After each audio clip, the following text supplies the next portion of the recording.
बिस्मिल्लाहिर्रहमानिर्रहीम। अस्सलाम वालेकुम। उर्दू स्टोरी प्लस में खुश आमदीद। व्यूअर्स, आज फिर आपके लिए किसी की ज़िंदगी पर बीती सच्ची कहानी लेकर हाजिर हुई हूँ। नए आने वाले साथियों से गुजारिश है कि अगर अभी तक आपने हमारा channel Urdu story plus subscribe नहीं किया तो इसको लाजमी सब्सक्राइब कीजिए। चलें अपनी कहानी शुरू करते हैं। लोड शेडिंग की वजह से हर सू अंधेरा था।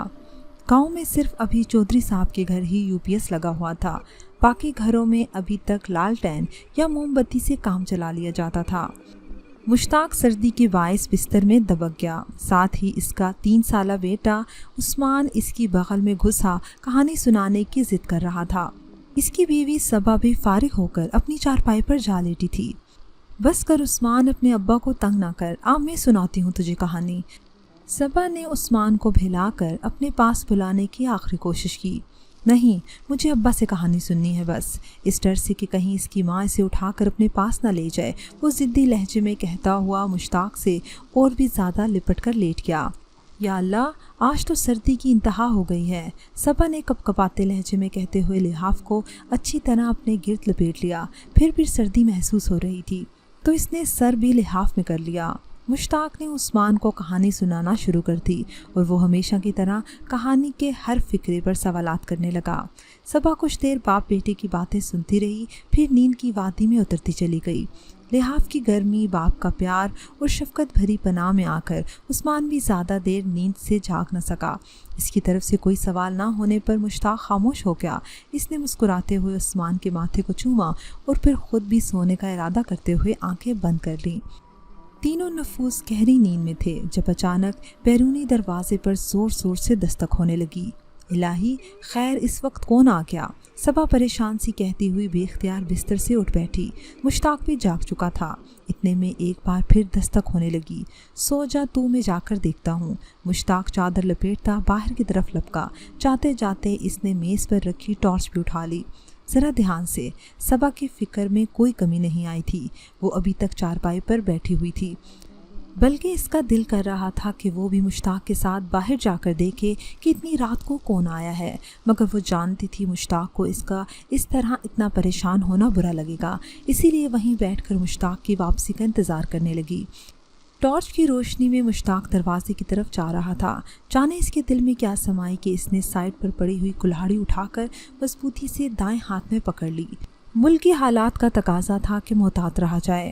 मुश्ताक सहन में आया तो सर्दी की लहर से इसे अपनी रगों में उतरती महसूस होने लगी। शदीद सर्दी और अंधेरे ने मिलकर माहौल को खासा पुरसरार बना दिया था, लेकिन गांव के लोगों के लिए ये आम बात थी। हाँ, अलबत्ता अगर कोई अजनबी इस वक्त वहाँ आ निकलता तो एक बार तो ज़रूर माहौल के असर में आकर सहम ही जाता। दरवाज़ा अब भी इतनी ही शिद्दत से बजाया जा रहा था। आ रहा हूँ भाई, ज़रा सब्र करो। मुश्ताक ने ज़ोर से आवाज़ लगाई, लेकिन शायद इसकी आवाज़ बाहर तक नहीं पहुंची थी। दस्तक इसी तरह जारी थी। मुश्ताक को झंझलाहट होने लगी। इसने लंबे लंबे कदमों से जल्दी जल्दी बड़ा सा सहन पार किया और होशियार रहते हुए बाहर का दरवाज़ा खोल दिया। कौन है? इसने टॉर्च की रोशनी इधर उधर घुमाते हुए सवाल किया। कोई जवाब ना पाकर दरवाजे के बाहर इधर उधर भी देखा, मगर इसे कोई दिखाई न दिया। अजीब बात है, कौन था और चला क्यों गया, वो भी ऐसे अचानक? वो कुछ लम्हे और वहाँ खड़ा देखता रहा, फिर दरवाज़ा बंद करके अंदर चला आया। अभी वो अपने कमरे के सामने पहुँचा ही था कि इसे अंदर से सबा की चीख सुनाई दी। वो तेज़ी से अंदर की तरफ भागा, लेकिन कमरे का मंजर देखकर इसके होश उड़ गए। अंदर कोई चोर डाकू नहीं था, बल्कि वो एक बड़ा सा सांप था जो उस्मान की तरफ बढ़ रहा था। मुश्ताक दीवाना वार चीखता हुआ कुल्हाड़ी का वार करने के लिए सांप पर झपटा, लेकिन वो लम्हों में नज़रों के सामने से गायब हो गया। बिजली आ चुकी थी। मुश्ताक ने और अज़रा ने बल्ब जलाकर कमरे का एक एक कोना छान मारा, मगर वहाँ कोई सांप दिखाई न दिया। सबा उस्मान को सीने से लगाए सहमी हुई निगाहों से कमरे में हर तरफ देख रही थी, जबकि मुश्ताक भी खासा परेशान दिखाई दे रहा था। इसकी आंखों में सोच की परछाई साफ देखी जा सकती थी। इस नई मुसीबत ने इनके जहन से दरवाजे पर होने वाली दस्तक का ख्याल निकाल दिया था। बाकी की रात इन दोनों ने जाग कर ही गुजारी थी। कमरे का बल्ब भी रात भर चलता रहा। कभी कभी वो दोनों एक दूसरे से मुखातिब होते, फिर अपनी अपनी सोचों में खो जाते। अगले दिन एक बार फिर सारे घर में बड़ी बारीक बीनी से सांप की तलाश की गई और इसके ना मिलने पर वो दोनों कुछ पुरसुकून हो गए थे। सबा रात भर जाने कौन कौन सी सूरतें पढ़कर गोद में सोए उस्मान पर फूंकती रही थी। दिन निकलते ही इसने चावल पकाकर बच्चों में तकसीम किए थे। ये एक तरह से खुदा का शुक्र अदा करने का एक तरीका था। उस्मान पर से सदके भी उतारे गए। इन सब हिफाजती इंतज़ामात के बाद वो पुरसुकून हो गई थी, और जो एक खौफ सा दिल को जकड़े हुए था अब वो गायब था। शाम तक वो सब कुछ भूल भाल कर अपनी घर गृहस्थी में मशगूल हो चुकी थी। क्या बात है मुश्ताक, तो कुछ परेशान लग रहा है। घर पर सब खैरियत तो है ना?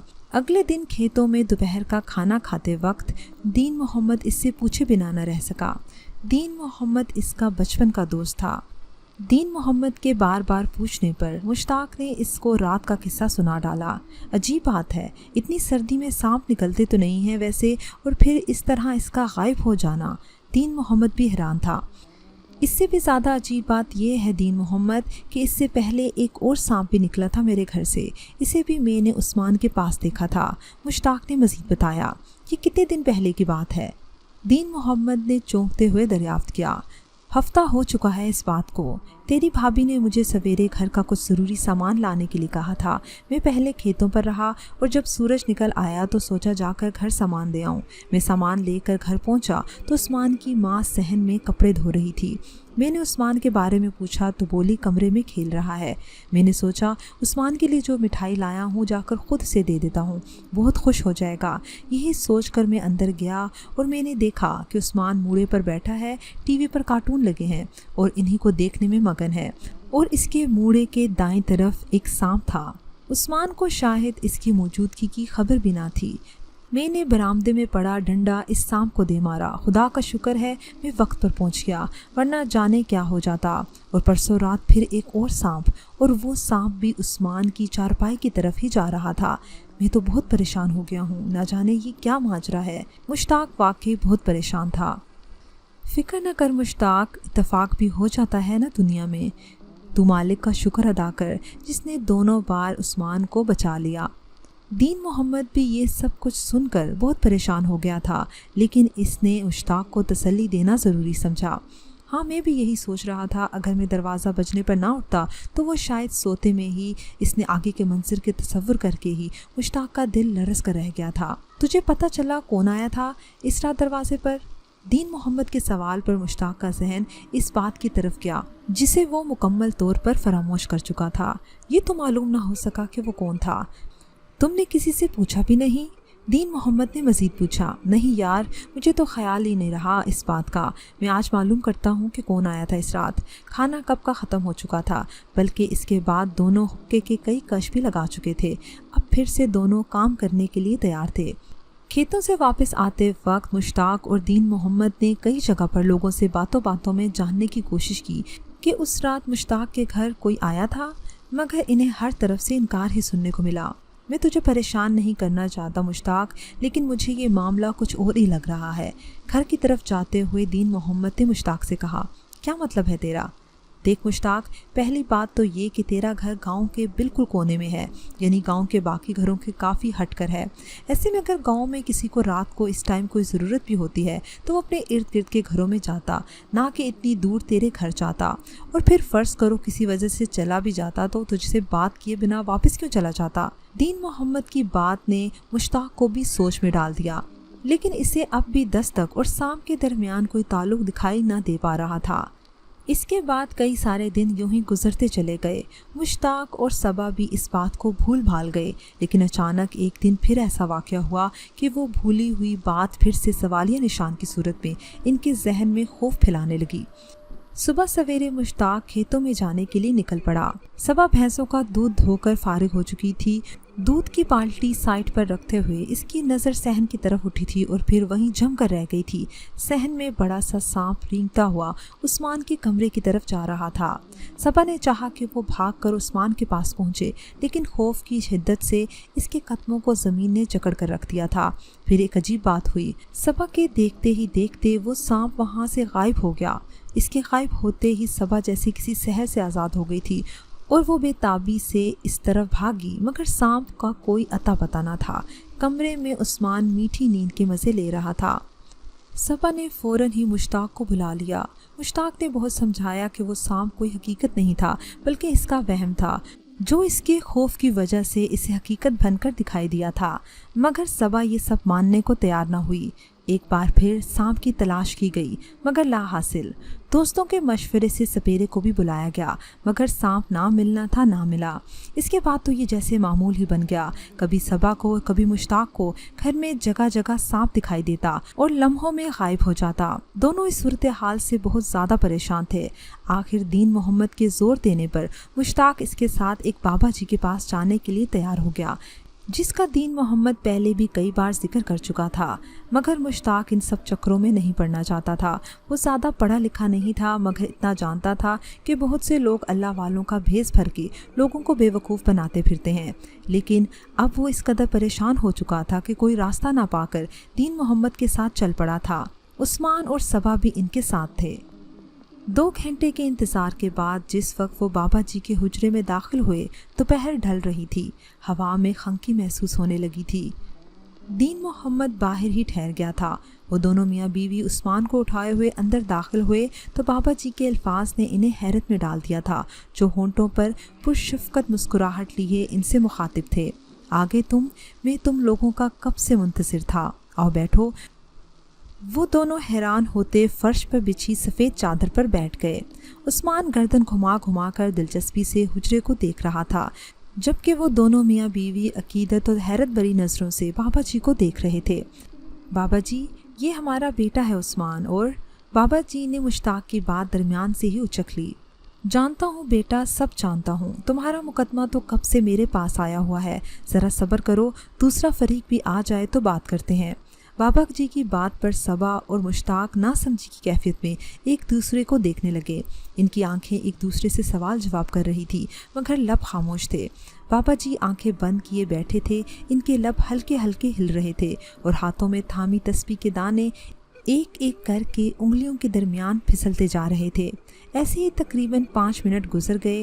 हुजरे के दरवाजे पर आहट हुई तो बाबा जी ने आंखें खोल दी।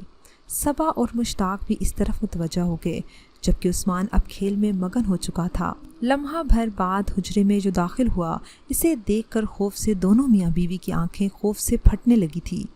हुजरे के दरवाजे से वही सांप अंदर दाखिल हो रहा था, जिसे सबा और मुश्ताक पिछले कई दिनों से अपने घर में देखते चले आ रहे थे। मुश्ताक ने लपक कर उस्मान को अपनी गोद में भर लिया और सांप की तरफ यूं देखा जैसे इससे कह रहा हो, मेरे होते हुए तुम मेरे बेटे का कुछ ना बिगाड़ पाओगे। सांप सीधा जाकर बाबा जी के सामने बैठ गया। बस ठीक है अली, अब इंसान के रूप में आ जाओ। बाबा जी सांप से मुखातिब होकर बोले तो लम्हे भर में सांप वहीं से गायब हो गया और इसकी जगह एक 6 फुट का इंसान बैठा दिखाई देने लगा। वो गुस्से और नफरत से मुश्ताक और इसकी फैमिली को देख रहा था। मैं आपके कहने से इंतकाम लेने से रुक गया हूँ बाबा जी, लेकिन आपसे इंसाफ की उम्मीद रखता हूँ। इन्हें घूरते हुए वो बाबा जी से मुखातिब हुआ। इंशाल्लाह ऐसा ही होगा, बाबा जी ने तसल्ली भरे लहजे में कहा। मुश्ताक बेटा, ये अली है, हमारी तरह अल्लाह की मखलूक है, जो आम तौर पर हम लोगों को दिखाई नहीं देते। इसका कहना है तुमने इसके बेटे का कत्ल किया है और ये इसका बदला लेने के लिए तुम्हारे बेटे की जान लेना चाहता है। ये चाहता तो तुम्हारे सोते में भी इसकी और तुम्हारी जान ले सकता था, लेकिन ये तुम्हारे सामने तुम्हारे बेटे को मारकर तुम्हें तड़पना देखना चाहता है। इस रात तुम्हारे दरवाजे पर दस्तक देने वाला और कोई नहीं था बल्कि ये अली ही था। मुझे जैसे ही मामले की खबर हुई, मैंने अली को रुकने के लिए कहा और इसने मेरी बात मान ली। इसलिए इस रात ये तुम्हारी नज़रों से ओझल हो गया था। मैं जानता हूँ कि तुमने इसके बेटे का कत्ल क्यों किया, लेकिन तुम्हारी ज़ुबान से सुनना चाहता हूँ। बाबा जी ने सारी तफसील बताते हुए मुश्ताक की तरफ सवालिया नज़रों से देखा। वो जो हैरत और खौफ के मिले जुले एहसास के साथ यकटक अली को देखे जा रहा था, बाबा जी के सवाल पर जैसे होश में आ गया। बाबा जी, मैं इससे नहीं जानता, फिर मैं इसके बेटे का कत्ल क्यों करूँगा? इसके बेटे का कत्ल करने का कोई सवाल ही पैदा नहीं होता। मुश्ताक ने उलझते हुए बाबा जी और अली को देखा। जिसे सांप समझकर तुमने मार डाला था वो मेरा बेटा था, जो सांप के बहरूप में तुम्हारे बेटे के साथ खेल रहा था, लेकिन तुमने इसकी जान ले ली। इससे पहले कि बाबा जी मुश्ताक की बात का जवाब देते, अली ने गुस्से से घूरते हुए बोला और जैसे सारी बात लम्हे भर में मुश्ताक की समझ में आ गई। मैं मानता हूँ कि मेरी वजह से तुम्हारे बेटे की जान गई, लेकिन मेरी जगह कोई भी बाप होता वो यही करता। अगर तुम अपने बेटे को किसी खतरे में देखते तो तुम भी इसी तरह इसका बचाव करते। क्या मैं गलत कह रहा हूँ? मुश्ताक के अंदर का बाप अपने बेटे को खतरे में देखते ही डट कर खड़ा हो गया था और अब वो बिना किसी खौफ के अली के चेहरे पर नजरें जमाए इससे सवाल कर रहा था। अगर पापा जी ने मेरे हाथ ना बांधे होते तो मैं तुमसे सवाल जवाब करने की बजाय अपने बेटे के कत्ल का इंतकाम लेकर यहाँ से जा चुका होता। सुनो अली, मुझे भी तुम्हारे बेटे की मौत का दुख है, लेकिन तुम मुश्ताक की बात ठंडे दिलो दिमाग से गौर से सुनो। वो तुम्हारे बेटे को कत्ल करने का कोई इरादा नहीं रखता था, वो तो सिर्फ अपने बच्चे की हिफाजत कर रहा था। इससे गलती हुई, कत्ल हुआ, मगर वो ये सब कुछ अनजाने में कर बैठा। तुम्हें भी अच्छी तरह मैं जानता हूँ, तुम एक अच्छे जिन हो। अली बेटा, तुम भी दर्दमंद दिल रखते हो, बेटे को खोने के दुख से वाकिफ़ हो। क्या तुम चाहोगे जिस दुख से तुम्हारा दिल तड़प रहा है वही दुख किसी और को सहना पड़े, जबकि इस सब के बाद भी तुम्हारा बेटा तुम्हें वापस ना मिलेगा? तुम्हारे दिल को कोई सुकून नहीं आएगा। बाबा जी की बात पर अली की आंखों से आंसू बहने लगे। तो मैं क्या करूं बाबा जी? अली ने रोते हुए पूछा। इन बहते आंसुओं से अपने इंतकाम की आग को ठंडा कर दो। अली, सब्र के रास्ते पर चलो, बेशक माफ़ करने वाला बहुत बड़ा होता है। मैं तहे दिल से तुमसे माफ़ी मांगता हूँ, काश कि ये सब ना होता। लेकिन अगर अब भी तुम्हारा दिल मुझे माफ़ करने को तैयार नहीं तो मेरी गलती की सज़ा मेरे मासूम बच्चे को मत दो। तुम्हें बदला चाहिए तो मेरी जान ले लो। मुश्ताक ने रोते हुए अली के सामने हाथ जोड़ दिए। अली ने एक नज़र बाबा जी की तरफ देखा और दूसरी नज़र उस्मान पर डाली, जो अपने बाप की गिरफ्त से आज़ाद होते ही हुजरे में घूमता फिर रहा था और अब घूमता घूमता अली के पास आ पहुंचा था। वो मासूम हर बात से बेखबर अली को मुस्कुराकर देख रहा था। अली का दिल इस मुस्कुराहट से पिघल गया। इसके अंदर बदले और इंतकाम की आग सर्द पड़ गई। इसने हाथ बढ़ाकर उस्मान के गालों को प्यार से छुआ और आंसुओं में भीगते हुए लहजे में बोला, मैं अपने बेटे का खून माफ़ करता हूँ। ये कहते हुए वो धुआं बनकर हुजरे से गायब हो गया। सबा और मुश्ताक ने आंसू बहाते हुए बाबा जी का शुक्रिया अदा किया और उस्मान को किसी कीमती ख़जाने की मानद आगोश में समेटते हुजरे से बाहर चले आए। व्यूअर्स, अगर आपको हमारी आज की कहानी पसंद आई है तो कमेंट सेक्शन में अपनी राय का इज़हार लाजमी कीजिएगा। अगली वीडियो तक इजाज़त दीजिए। अल्लाह हाफ़िज़।